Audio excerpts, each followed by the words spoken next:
ఓం సాయిరామ్. బాబా భక్తులందరికీ కూడా నమస్కారం అండి. అందరూ కూడా సుఖంగా సంతోషంగా ఎప్పుడూ కూడా ఆనందంగా ఉండాలి అని చెప్పి ఆ బాబాగారి తరపున నేను కూడా మనస్ఫూర్తిగా కోరుకుంటున్నాను.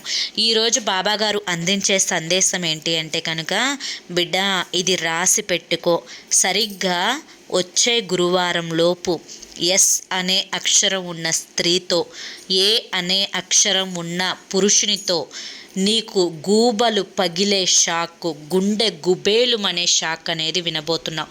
అది వినే ముందు చాలామంది కూడా చెప్పుకోలేనటువంటి సమస్యలతోటి సతమతమైపోతూ అవి ఎలా తీర్చుకోవాలో తెలియక ఇబ్బంది పడిపోతూ ఉంటారు. అటువంటి వారి కోసం శ్రీ షిరిడి సాయిబాబా ఆశీస్సులతో జ్యోతిష్యం చెప్పబడను. గురూజీ శివరామరాజు గారు. Phone number 9959942255. మీరు ఇప్పటి వరకు ఎన్నో చోట్ల జ్యోతిష్యం చెప్పించుకొని మీరు ఆశించిన మార్పులు మీ జీవితాలలో జరగలేదని చెప్పి బాధపడి ఉంటారు. కానీ ఇక్కడ అస్సలు అలా జరగదండి. మీ సమస్యలు ఏవైతే ఉన్నాయో, ప్రేమ, పెళ్ళి, ఉద్యోగం, రాజకీయం, సంతానం లేక ఇబ్బంది పడుతున్నా, భార్యాభర్తల మధ్య గొడవలున్నా, అప్పుల సమస్యలున్నా, శత్రువుల సమస్యలున్నా, అవేంటో మీరు గురువుగారికి వివరించి చెప్పినట్లయితే వాటికి తగిన పూజలు చేసి గురువుగారు మీకు రోజులలోనే పరిష్కారాన్ని చూపిస్తారు. గురువుగారు చెప్పింది చెప్పినట్లు 100కి 100% జరుగుతుంది. నమ్మకంతో ఈ స్క్రీన్ మీద కనిపిస్తున్న నెంబర్కి అయితే కాంటాక్ట్ అవ్వండి. మాకున్నటువంటి ఎన్నో రకాలైన సమస్యలు కూడా గురువుగారు చేసిన పూజల వల్ల ఆ సమస్యలన్నీ తీరిపోయి ఈ రోజున మేము జీవితంలో ఆనందంగా ముందడుగు వేస్తున్నాము. అలాగే మీ జీవితాలలో కూడా జరగాలి అంటే స్క్రీన్ మీద కనిపిస్తున్న నెంబర్కి అయితే వెంటనే కాంటాక్ట్ అవ్వండి. ఇక బాబాగారి యొక్క సందేశం ఏంటో ఇప్పుడు మనం తెలుసుకుందాం. బిడ్డ, ఇది రాసి పెట్టుకో అని చెప్పి నేను ఒక్కసారి నీతో చెప్పాను అంటే కనుక ఖచ్చితంగా అది నీ జీవితంలో జరిగి తీరుతుంది అని చెప్పి అర్థం. అంతేకాకుండా ఈ సందేశం అనేది నీ వరకు వచ్చింది, నీ చెవిన పడింది అంటే నా ఆజ్ఞ ఉంది కాబట్టే ఈ సందేశం అనేది నీ వరకు వచ్చింది, నీ చెవిన పడింది. అంతేకాకుండా ఈ యొక్క సందేశం వల్ల నీకు నష్టం జరుగుతుందా, లాభం జరుగుతుందా అన్న విషయం పక్కన పెడితే నీ మనసు మాత్రం చాలా చాలా సంతోషపడుతుంది. ఎందుకంటే ముందుగానే వచ్చే కష్టాన్ని తెలుసుకొని ఆ కష్టం నుంచి దూరం అనేది నువ్వు వెళ్ళగలిగితే, ఆ కష్టం అనేది నీ దగ్గరికి కనుక రాకుండా చేసుకోగలిగితే నిజంగా ఆ యొక్క జీవితం అనేది చాలా సంతోషంగా ఉంటుంది. బిడ్డ, ఎప్పుడూ కూడా అడుగుతూ ఉంటావు కదా, బాబా కష్టాలు పడలేకపోతున్నాను, బాధలు అనుభవించలేకపోతున్నాను, ఈ జన్మలో చేసిన కర్మ ఫలితం అయితే కాదు బాబా, ఈ జన్మలో నేను ఎవ్వరిని కూడా నొప్పించలేదు, బాధ పెట్టలేదు, కానీ నాకెందుకు ఇలా జరుగుతుంది అని చెప్పి తల్లి, ఇప్పుడు నువ్వు చేసిన పాప పుణ్యాల కర్మ ఫలితం అనేది ఇప్పుడే అనుభవిస్తావు. ఎందుకంటే ఇది కలియుగం కాబట్టి. కానీ నువ్వు పూర్వజన్మలో తెలిసో తెలియకో చేసిన కర్మ ఫలాలని కూడా ఈ జన్మలో అనుభవించగలుగుతావు. ఏ కర్మలనైనా కూడా పటాపంచలు చేయగలిగే శక్తి కొన్ని పనులకి మాత్రమే ఉంటుంది. ఆ పనులని కనుక మనిషి తన జీవితంలో ఒక ప్రక్రియగా మార్చుకోగలిగితే ఏ కర్మలు కూడా ఆ మనిషిని తాకలేవు. ఆ మనిషి జీవితం అంతా కూడా ఆనందదాయకంగా మారుతుంది. బిడ్డ, అసలు ఇవన్నీ కూడా ఏం చెప్తున్నారు బాబా, నాకు ఏమీ కూడా అర్థం కావడం లేదు. అసలు వచ్చే గురువారం లోపు నా జీవితంలో ఏం జరగబోతోంది? ఈ ఎస్ అనే అక్షరం ఉన్న స్త్రీ ఎవరు? ఈ ఏ అనే అక్షరం ఉన్న పురుషుడెవరు? వీరి వల్ల నా గుండెలు గుబేలుమనే షాక్ ఏంటి? నా గుండెలు పగిలిపోయే షాక్ ఏంటి? ఇది వినకపోతే నా కర్మ ఏంటి? అసలు ఏం చెప్పబోతున్నారు బాబా అని చెప్పి అడుగుతూ ఉన్నావు కదా. అయితే అసలు విషయానికే వస్తున్నా. బిడ్డ, నీ మనసు అనేది చాలా స్వచ్ఛమైనది. నువ్వు అందరితో కలిసిమెలిసి ఉండాలి అని చెప్పి ఆశపడుతూ ఉంటావు.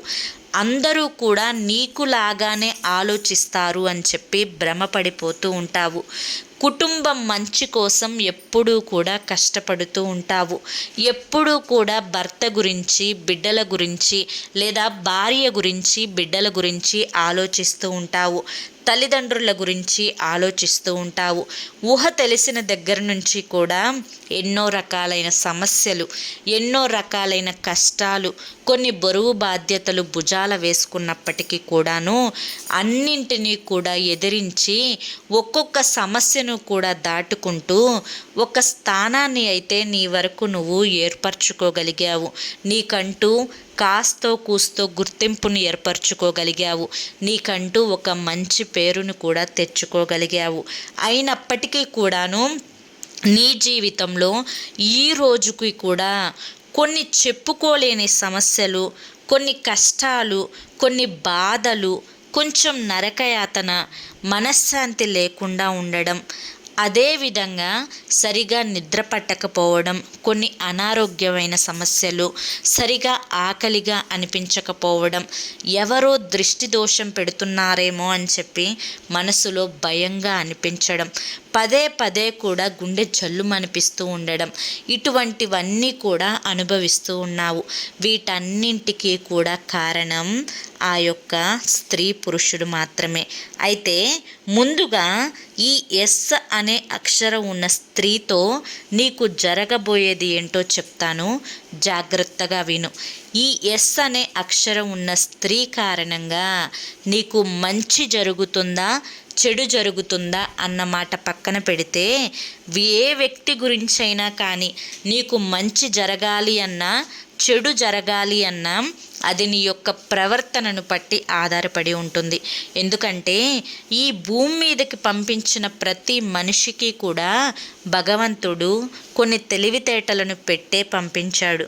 కాబట్టి ఒక మనిషి మనల్ని చాలా తెలివిగా మోసం చేయగలిగాడు అంటే అవతలి వ్యక్తిని మనం పూర్తిగా గుడ్డిగా నమ్మాము అని. కాబట్టి అలా నమ్మబట్టే అవతలి వ్యక్తి మనల్ని చాలా తేలికగా మోసగిస్తాడు.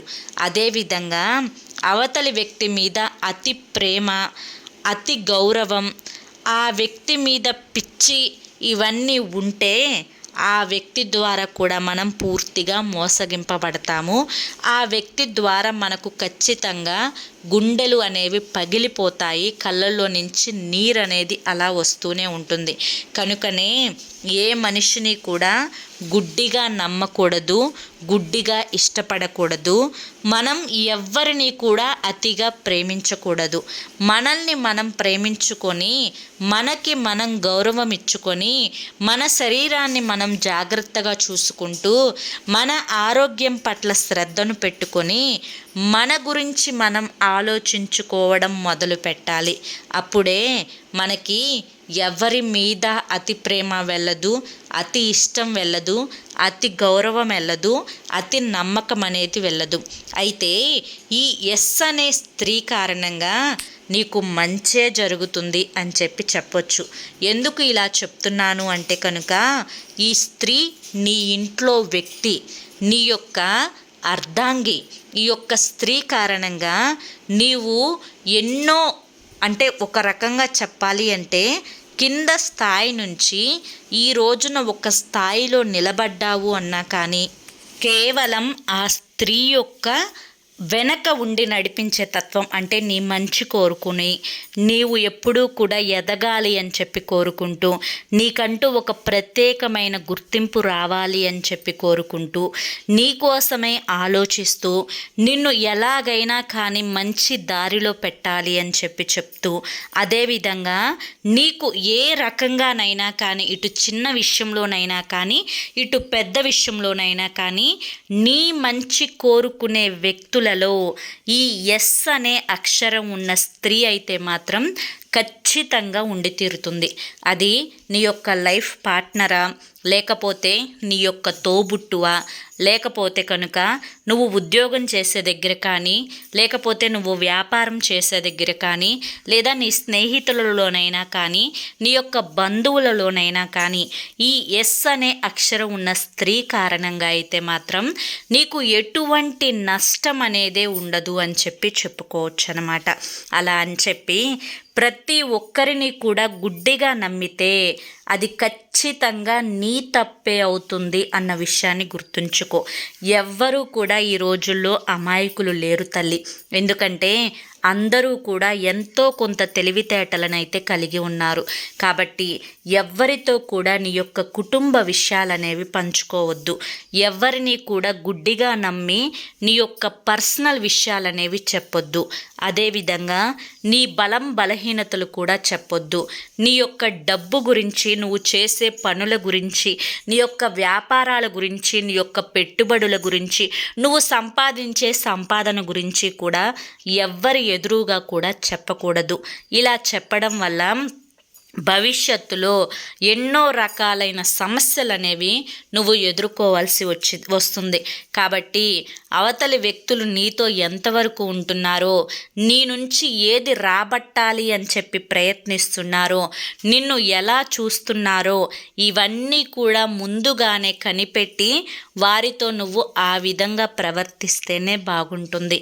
ఇలా ఎస్ అనే అక్షరం ఉన్న స్త్రీ కారణంగా నీకు మంచే జరుగుతుంది అని చెప్పాను అని అందరి ద్వారా కాదు, అది కేవలం కొంతమంది ద్వారానే అని గుర్తుంచుకో. ఇక ముఖ్యంగా ఏ అనే అక్షరం ఉన్న అతనితో, అంటే ఒక మగ మనిషితోటి నీకు నష్టాలు అనేవి జరగబోతున్నాయి. ఈ ఏ అనే అక్షరం ఉన్న వ్యక్తి మాత్రం నిన్ను కేవలం అవసరానికి మాత్రమే వాడుకోవడం కోసం, వారి యొక్క పనులను నీ చేత చేపించుకోవడం కోసం, వారి యొక్క అవసరాలు తీర్చుకోవడం కోసం, వారికి నలుగురిలో నీ కారణంగా విలువ పెంచుకోవడం కోసం, వారు నీ నుంచి నీ డబ్బుని, నీ యొక్క మాటని, అంటే నిన్ను ఎలాగైనా కానీ వారు చెప్పిన మాట వినేలా చేసుకొని వారి అవసరాలన్నీ కూడా తీర్చుకొని మళ్ళీ చివరకు నిన్ను ఒంటరిగా వదిలేయాలన్నదే వారి యొక్క ప్రధాన లక్ష్యం. అంటే ఇది ఒక స్వార్థపూరితమైన బంధం అన్నమాట. ఇటువంటి స్వార్థపూరితమైన బంధాలు ఏ విధంగా ఉంటాయి అంటే కనుక కేవలం అవసరం వచ్చినప్పుడే తన అవసరం వచ్చినప్పుడే మన మనిషి నా మనిషి, అవసరం తీరిపోయిన తర్వాత ఈ రోజున నా మనిషి అన్న నోటితోటే వారు మా మంచి కోరేవారు కాదు, మా చెడు కోరుకునేవారు అని చెప్పి నీ మీదే లేనిపోని నిందలు మోపి నలుగురిలో నిన్ను అలుసు చేసి, నలుగురిలో నిన్ను చిన్నచూపు చూసేలా చేసి, నీ మీద తప్పుడు ప్రచారాలు అనేవి మోపి నిన్ను ఒంటరి మనిషిగా నిలబెట్టేలా చేసే వ్యక్తులలో ఈ ఏ అనే అక్షరం ఉన్న వ్యక్తి, అంటే పురుషుడి ద్వారా నీకు ఖచ్చితంగా జరిగి తీరుతుంది. కాబట్టి వీరి దగ్గర కూడా నువ్వు ఎంతలో ఉండాలో అంతలోనే ఉండాలి. వారికి నీ యొక్క బలహీనతలు, నీ యొక్క లాభాలు నష్టాలు, నీ బిజినెస్ల గురించి, నీ వ్యాపారాల గురించి ఇవి ఏవి కూడా వారితో నువ్వు ఎట్టి పరిస్థితుల్లో కూడా తెలియపరచకూడదు. ఏ విధమైన సహాయం వారికి నువ్వు చేయవద్దు. అలా అని చెప్పి ఇక్కడ అందరి వ్యక్తులని నేను కేటాయించి చెప్పడం లేదు తల్లి. అది కేవలం నువ్వు మాట్లాడే వ్యక్తులలో కొంతమంది గురించి మాత్రమే, నీ మనసుకి అనిపించిన వారి గురించి మాత్రమే చెప్తున్నాను. కాబట్టి నీతో మంచిగా ఉంటే మంచిగా ఉండు. నీకెప్పుడైనా ఆపదలో సహాయపడితే వారికి నువ్వు సహాయపడు. ఎప్పుడైనా నువ్వు ఆపదలో అడిగినప్పుడు వారు చెయ్యకపోతే నువ్వు వారికి ఒక్కసారి చేస్తే తప్పు లేదు. కానీ వారు నీకు చెయ్యకపోయినా కూడా నువ్వు ఇష్టపడి వారికి పదే సహాయం చేస్తే మాత్రం అది ఖచ్చితంగా నీ తప్పే అవుతుంది అన్న విషయాన్ని గుర్తుంచుకో. బిడ్డ, ఏది జరిగినా కూడా మన మంచికే అని చెప్పి ఆలోచించాలి. అలాగని చెప్పి జరిగేవి మొత్తం కూడా నీ మంచికేలే అని చెప్పి అనుకోకూడదు. అందరూ నీలా ఉంటారు అని చెప్పి నమ్మకూడదు. ఎవరిని కూడా నీ మంచి కోరుకునేవారు అని చెప్పి అనుకోకూడదు. ఈ రోజుల్లో సొంత తోబుట్టువులకి, అన్నదమ్ములకి, అక్క చెల్లెలకి, రక్త సంబంధికులకే సంబంధాలు అనేవి ఎవరికి వారే యమునా తీరే అన్నట్లుగా ఉంటున్నాయి. అటువంటిది ఎవరో బయటి వారిని నువ్వు నా అనుకొని నమ్మడం వల్ల నష్టాలే తప్ప లాభాలనేవే ఉండవు అన్న విషయాన్ని గుర్తుంచుకో. ఎవరికి ఉంటే వారే తింటారు. అలా అని చెప్పి ఉన్నవారిని పెద్ద కన్నుతోటి, లేని వారిని చిన్న కన్నుతోటి ఎప్పుడూ కూడా చూడకూడదు. అందరినీ కూడా ఒకే దృష్టితో చూడాలి. అప్పుడే భగవంతుని దృష్టిలో అందరూ సమానులే అవుతారు. కాబట్టి ఉన్న రోజు ఎగిరెగిరి పడకూడదు, లేని రోజు సతికిల పడకూడదు. బిడ్డ, ఇవన్నీ కూడా ఎందుకు చెప్తున్నాను అంటే కనుక, నా బిడ్డ ఎవ్వరిని నమ్మి మోసపోకూడదు. నా బిడ్డ ఎవ్వరి ముందు చులకన కాకూడదు. నా బిడ్డ ఎవ్వరి ముందు తలదించుకొని బ్రతకకూడదు. నా బిడ్డ పిచ్చి దానిలాగా మిగిలిపోకూడదు. నా బిడ్డకి కూడా ఒక పేరు, ఒక గుర్తింపు అనేది రావాలి అన్న ఉద్దేశంతో ఈ తండ్రి పడుతున్న తపన మాత్రమే. బిడ్డ, ఇదంతా కూడా నీ మంచి కోసమే, నీ భవిష్యత్తు కోసమే నేను చెప్పాను. కాబట్టి ఈ వచ్చే గురువారం లోపు ఖచ్చితంగా ఈ ఎస్ అనే అక్షరం ఉన్న స్త్రీతో జరిగే మంచిని నువ్వు చూస్తావు.